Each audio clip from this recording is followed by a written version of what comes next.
മലാല വാർത്തകളിലേക്ക് സ്വാഗതം. ആദ്യം പ്രധാന വാർത്തകൾ.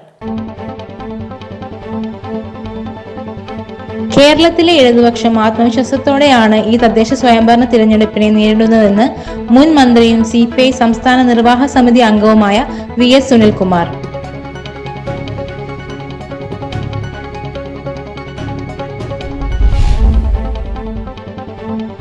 എട്ട് കന്നാസുകളിലായി സൂക്ഷിച്ച 80 ലിറ്റർ വാഷും വാറ്റുപകരണങ്ങളും കണ്ടെടുത്തു. മുത്തേടം ചീനിക്കുന്ന് മേഖലയിൽ വലിയ തോതിൽ അനധികൃത മദ്യവിൽപ്പന നടക്കുന്നെന്ന പരാതിയെ തുടർന്ന് ജനമൈത്രി എക്സൈസ് സ്ക്വാഡ് നടത്തിയ പരിശോധനയിലാണ് വാഷും വാറ്റുപകരണങ്ങളും പിടിച്ചെടുത്തത്.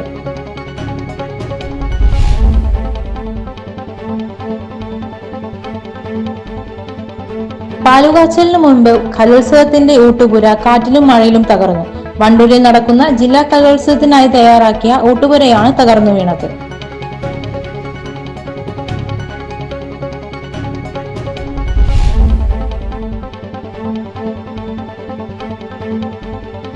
ഈ സംഘങ്ങളായി എത്തിയ കാട്ടാനക്കൂട്ടം കൃഷിയിടത്ത് തമ്പടിച്ച് വ്യാപകമായി നാശനഷ്ടം വരുത്തി.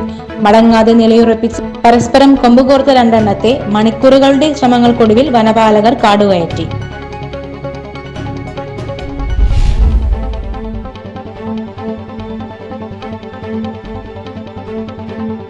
നിലമ്പൂർ നഗരസഭയിലേക്ക് മത്സരിക്കുന്ന LDF സ്ഥാനാർത്ഥികൾ നാമനിർദ്ദേശ പത്രിക സമർപ്പിച്ചു.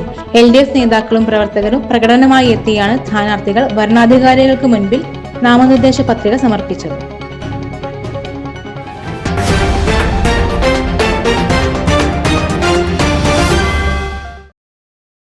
വാർത്തകൾ വിശദമായി. കേരളത്തിലെ ഇടതുപക്ഷം ആത്മവിശ്വാസത്തോടെയാണ് ഈ തദ്ദേശ സ്വയംഭരണ തിരഞ്ഞെടുപ്പിനെ നേരിടുന്നതെന്ന് മുൻ മന്ത്രിയും CPI സംസ്ഥാന നിർവാഹക സമിതി അംഗവുമായ VS സുനിൽകുമാർ.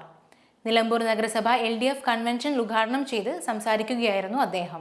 നിലമ്പൂർ മുനിസിപ്പാലിറ്റിയിലെ ഇടതുപക്ഷ ജനാധിപത്യ മുന്നണിയുടെ കൺവെൻഷൻ ഇവിടെ ആരംഭിച്ചിരിക്കുകയാണ്. നിങ്ങളുടെ എല്ലാവരുടെയും അനുഭവത്തോടുകൂടി ഇടതുപക്ഷ ജനാധിപത്യ മുന്നണിയുടെ നിലമ്പൂർ നഗരസഭയിലെ കൺവെൻഷൻ ഔപചാരികമായി ഉദ്ഘാടനം ചെയ്യപ്പെട്ടതായി ഞാൻ ഇവിടെ പ്രഖ്യാപിക്കുകയാണ്. നേരത്തെ സ്വാഗത പ്രസംഗത്തിലും അധ്യക്ഷ പ്രസംഗത്തിലും നിലമ്പൂർ നഗരസഭയിൽ നടത്തിക്കൊണ്ടിരിക്കുന്ന നിരവധി പ്രവർത്തനങ്ങളെ സംബന്ധിച്ച് ചുരുക്കിയ വിവരങ്ങൾ ഇവിടെ പറഞ്ഞിട്ടുണ്ട്. എനിക്ക് ശേഷം സംസാരിക്കുന്ന മുന്നണിയുടെ നേതാക്കന്മാർ അത്തരം കാര്യങ്ങളെ പറ്റിയെല്ലാം സവിസ്തരമായി ഇവിടെ പറയും. ഒരു കാര്യം വളരെ സ്പഷ്ടമാണ്.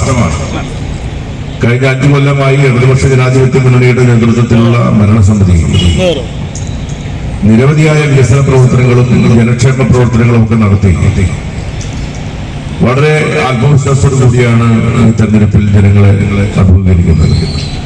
കഴിഞ്ഞ 10 വർഷത്തോളമായി കേരളം ഭരിച്ചുകൊണ്ടിരിക്കുന്ന സർക്കാരിന്റെ പ്രത്യേക വികസന രാഷ്ട്രീയം പറഞ്ഞാണ് ജനങ്ങളുടെ മുൻപിലെത്തി വോട്ട് ചോദിക്കുന്നത്.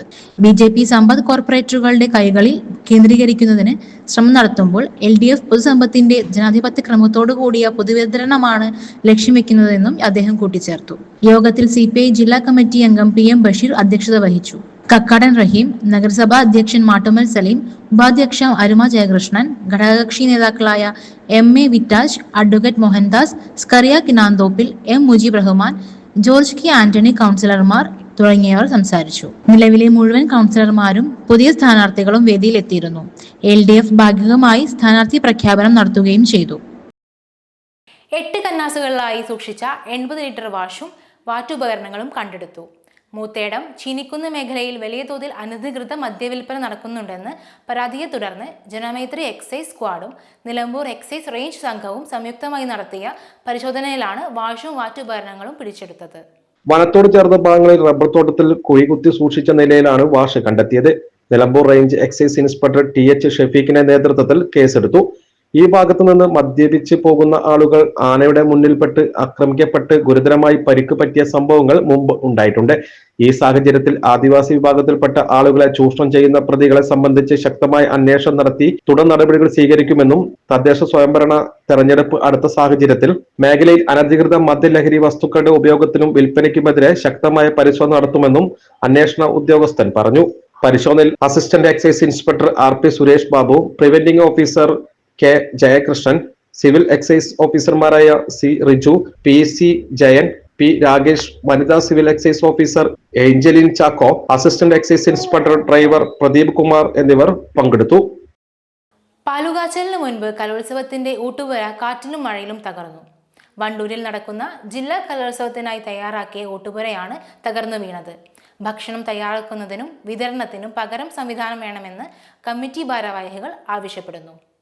ഇന്നത്തെ ഉച്ചക്കത്തെ ഭക്ഷണ വിതരണത്തിനൊക്കെ ശേഷം നാളത്തെ മുന്നൊരുക്കങ്ങളുമായി ബന്ധപ്പെട്ട് സംസ്ഥാന പ്രസിഡന്റിന്റെ നേതൃത്വത്തിൽ ഞങ്ങൾ റിവ്യൂ നടത്തുകയായിരുന്നു. നാളത്തെ ഒരുക്കങ്ങളെ പറ്റി ധാരണ നടത്തുക. ആ സമയത്താണ് വീശിയടിച്ച ശക്തമായ മഴയും കാറ്റും. ഒരു 2 മിനിറ്റ് കഴിഞ്ഞപ്പോൾ പന്തലിന്റെ ഒരു ഭാഗം കംപ്ലീറ്റ് തകർന്ന് വീഴുകയും ഞങ്ങൾ ഏകദേശം 200ഓളം ആളുകൾ, ഞങ്ങൾ മീറ്റിംഗ് കൂടുന്ന ആളുകളും അതുപോലെ തന്നെ കുട്ടികളും ഇവിടുന്ന് മഴയായപ്പോൾ കയറിയിരുന്ന കുട്ടികളടക്കം വലിയൊരു ജനം അതിനുള്ളിലുണ്ടായിരുന്നു. പക്ഷെ ഭാഗ്യം കൊണ്ടാണ് അവർ രക്ഷപ്പെട്ടത്. പിന്നെ അതുപോലെ തന്നെ ഈ 4 ദിവസങ്ങളിലേക്ക് വെച്ച കലവറയിലെ സാധനങ്ങൾ മുഴുവനും ഈ പന്തലുണ്ടായിരുന്നു. അത് ഭാഗ്യം കൊണ്ട് ടാർപ്പായിട്ട് തൽക്കാലം മൂടി വെച്ചിട്ടുണ്ട്. എന്താണ് സംഭവിച്ചതെന്നുള്ള കൃത്യമായിട്ട് നമുക്കറിയില്ല. എന്തായാലും ശരി, ഈ ഒരു അവസ്ഥയിൽ ഇത് നാളത്തെ ഈ പരിപാടി ഈ പന്തൽ വെച്ച് നടത്താൻ ഞങ്ങൾ തയ്യാറല്ല. കൃത്യമായ തീരുമാനം DD അറിയിക്കുമെന്നാണ് പറഞ്ഞത്. കലോത്സവ ദിനത്തിലെ ആദ്യ ദിനത്തിൽ ഉച്ചയ്ക്ക് ശേഷമാണ് സംഭവം. ആദ്യ ദിനത്തിൽ സ്കൂൾ വകയായുള്ള ഭക്ഷണ വിതരണം കഴിഞ്ഞ ശേഷം കമ്മിറ്റി ഭാരവാഹികൾ ചർച്ച നടത്തുന്നതിനിടെയാണ് വീശിയടിച്ച കാറ്റിൽ പന്തൽ തകർന്നു വീണത്. നിരവധി കുട്ടികളും പന്തലിനുള്ളിലുണ്ടായിരുന്നു. വലിയ അപകടമാണ് ഒഴിവായത്. DD ഉൾപ്പെടെ എത്തി പാലുകാച്ചൽ നടത്തുവാൻ തയ്യാറെടുക്കുന്നതിനിടെയാണ് സംഭവമുണ്ടായത്. ആയിരക്കണക്കിന് പേർക്ക് നാളെ മുതൽ ഭക്ഷണ വിതരണം ചെയ്യേണ്ട പന്തൽ തകർന്നതിന് പകരം സംവിധാനം ഒരുക്കണമെന്ന് ആവശ്യപ്പെട്ടിട്ടുണ്ടെന്നും ഭക്ഷണ കമ്മിറ്റി ഭാരവാഹികൾ പറഞ്ഞു. ഇരു സംഘങ്ങളായി എത്തിയ കാട്ടാനക്കൂട്ടം കൃഷിയിടത്ത് തമ്പടിച്ച് വ്യാപകമായി നാശനഷ്ടം വരുത്തി. മടങ്ങാതെ നിലയുറപ്പിച്ച് പരസ്പരം കൊമ്പുകോർത്ത രണ്ടെണ്ണത്തെ മണിക്കൂറുകളുടെ ശ്രമങ്ങൾക്കൊടുവിൽ വനപാലകർ കാടുകയറ്റി. മമ്പാട് ഒടായിക്കൽ കണക്കൻകടവിലാണ് സംഭവം.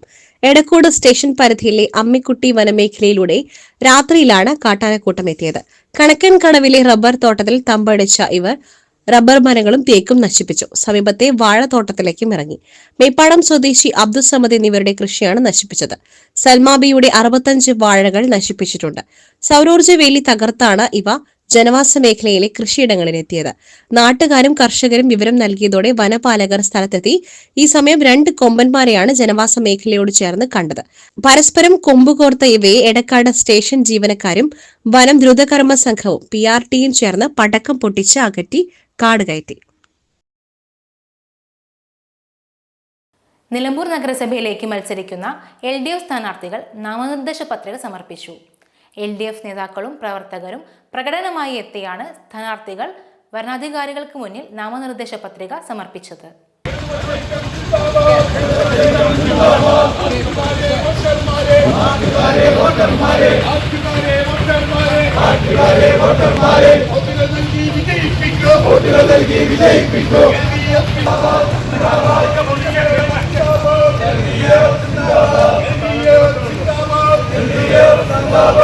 നിലവിലെ 11 കൌൺസിലർമാർ ഉൾപ്പെടെ 36 ഡിവിഷനുകളിലേക്ക് മത്സരിക്കുന്ന സ്ഥാനാർത്ഥികളാണ് പത്രിക സമർപ്പിക്കാനായി എത്തിയത്.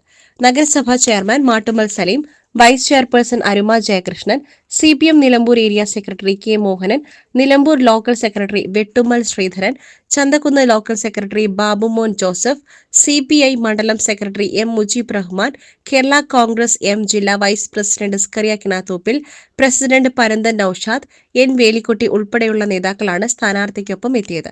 36 ഡിവിഷനുകളിൽ മുന്നണി ധാരണ പ്രകാരം CPM 27 സീറ്റിലും CPI 5ലും, Kerala Congress M 1, NCP 1, ജനാധിപത്യ കേരള കോൺഗ്രസ് 1, നാഷണൽ ലീഗ് 1 എന്നീ ഡിവിഷനുകളിൽ ആണ് മത്സരിക്കുക.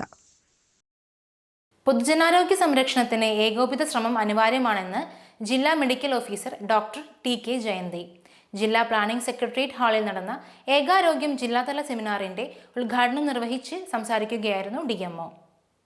ആരോഗ്യം നിലനിർത്തുന്നതിന് ജന്തുസസ്യജാലങ്ങളുടെയും അവ ഉൾക്കൊള്ളുന്ന പരിസ്ഥിതിയെയും സംരക്ഷിക്കേണ്ടത് അത്യാവശ്യമാണ് എന്ന ആശയമാണ് ഏകാരോഗ്യം മുന്നോട്ട് വയ്ക്കുന്നത്. പരിപാടിയിൽ ഏകാരോഗ്യവും അനുബന്ധ വകുപ്പുകളുടെ ഏകോപനവും എന്ന വിഷയം ജില്ലാ nodal officer doctor KK Praveena അവതരിപ്പിച്ചു. മെച്ചപ്പെട്ട ആരോഗ്യ മേഖലയിൽ നേട്ടങ്ങൾ കൈവരിക്കുന്നതിന് മനുഷ്യരും പക്ഷിമൃഗാദികളും പരിസ്ഥിതിയും തമ്മിലുള്ള പരസ്പര ബന്ധം തിരിച്ചറിഞ്ഞ് വിവിധ വകുപ്പുകളുടെയും വിജ്ഞാന ശാഖകളുടെയും സഹകരണം ഉറപ്പാക്കുന്നതിലൂടെ മാത്രമേ സാധ്യമാകൂ എന്ന് സെമിനാർ അഭിപ്രായപ്പെട്ടു. ഡെപ്യൂട്ടി ജില്ലാ medical officer doctor A Shibulal മോഡറേറ്ററായി. ഡെപ്യൂട്ടി ജില്ലാ veterinary surgeon doctor Laila, deputy ജില്ലാ മെഡിക്കൽ ഓഫീസർമാരായ doctor C Shubin, doctor V Firoz Khan, തദ്ദേശ സ്വയംഭരണ വകുപ്പ് അസിസ്റ്റന്റ് ഡയറക്ടർ അബ്ദുൾ ഖാദർ, വനിതാ ശിശുക്ഷേമ ഓഫീസർ ധന്യ, ജില്ലാ education media officer K P Sadiq Ali, technical assistant C K Suresh Kumar തുടങ്ങിയവർ ചർച്ചയിൽ പങ്കെടുത്തു. ഗാലറിയിലെ നിറഞ്ഞ ആരവങ്ങളെ സാക്ഷി നിർത്തി CBSE സെൻട്രൽ സഹോദയ സംഘടിപ്പിച്ച ഫുട്ബോൾ മത്സരങ്ങളിൽ 14, 17, 19 വിഭാഗങ്ങളിൽ ചാമ്പ്യൻഷിപ്പ് പദവി സ്വന്തമാക്കിയിരിക്കുകയാണ് Peevees model school. Edakkara guidance public സ്കൂളിൽ വെച്ച് നടന്ന ആവേശകരമായ മത്സരത്തിൽ വിഭാഗം 14 മമ്പാട് സ്പ്രിംഗ് സ്കൂളിനെ 2 ഗോളുകൾക്ക് പരാജയപ്പെടുത്തിയാണ് പേവീസ് മോഡൽ സ്കൂൾ കളിയിൽ ഒന്നാമതെത്തിയത്. ഈ വിഭാഗത്തിലെ മികച്ച കളിക്കാരനായി പേവീസ് മോഡൽ സ്കൂളിന്റെ ഹെബിനെ തിരഞ്ഞെടുത്തു. മലപ്പുറം മാതൻ പബ്ലിക് സ്കൂളിൽ വെച്ച് നടന്ന വിഭാഗം 17, 19 മത്സരങ്ങളിൽ യഥാക്രമം വിഭാഗം 17 മാതൻ പബ്ലിക് സ്കൂളിനെ ഏകപക്ഷീയമായ 1 ഗോളിനും, വിഭാഗം 19 പെരിന്തൽമണ്ണ ISS സീനിയർ സെക്കൻഡറി സ്കൂളിനെ 2 ഗോളുകൾക്കും പരാജയപ്പെടുത്തിയാണ് പേവീസ് മോഡൽ സ്കൂൾ 2 വിഭാഗങ്ങളിലും കിരീടം സ്വന്തമാക്കിയത്. വിഭാഗം 17 മികച്ച കളിക്കാരനായി അദനാനെയും ടോപ്പ് സ്കോററായി അയാനെയും തെരഞ്ഞെടുത്തു. ഇരുവരും പേവീസ് മോഡൽ സ്കൂൾ വിദ്യാർത്ഥികളാണ്. വിഭാഗം 19 പേവീസ് മോഡൽ സ്കൂളിലെ ഹാനിയെ ടോപ്പ് സ്കോററായും അബിൻ ഷാനെ മികച്ച കളിക്കാരനായും തെരഞ്ഞെടുത്തു. പേവീസ് മോഡൽ സ്കൂളിന് വേണ്ടി 3 വിഭാഗങ്ങളിലും മേളയിലെ ആധിപത്യം ഉറപ്പിച്ച് ചാമ്പ്യൻഷിപ്പ് പദവി സ്വന്തമാക്കിയ വിദ്യാർത്ഥികളെയും പരിശീലകരായ ബിപിൻ, മിഥുൻ, ഗ്ലാഡിസ് ദേവസി, ഗസൽ എന്നിവരെയും രാജ്യസഭാ MP-യും സ്കൂൾ ചെയർമാനുമായ PV Abdul Wahab, Calicut university senate മെമ്പറും സ്കൂൾ മാനേജറുമായ PV Ali Mubarak, school principal Biju Joseph, school coordinator Urmila Padmanabhan എന്നിവർ അഭിനന്ദിച്ചു. ഇതോടെ ഈ വാർത്താ ബുള്ളറ്റിൻ സമാപിക്കുന്നു. നമസ്കാരം.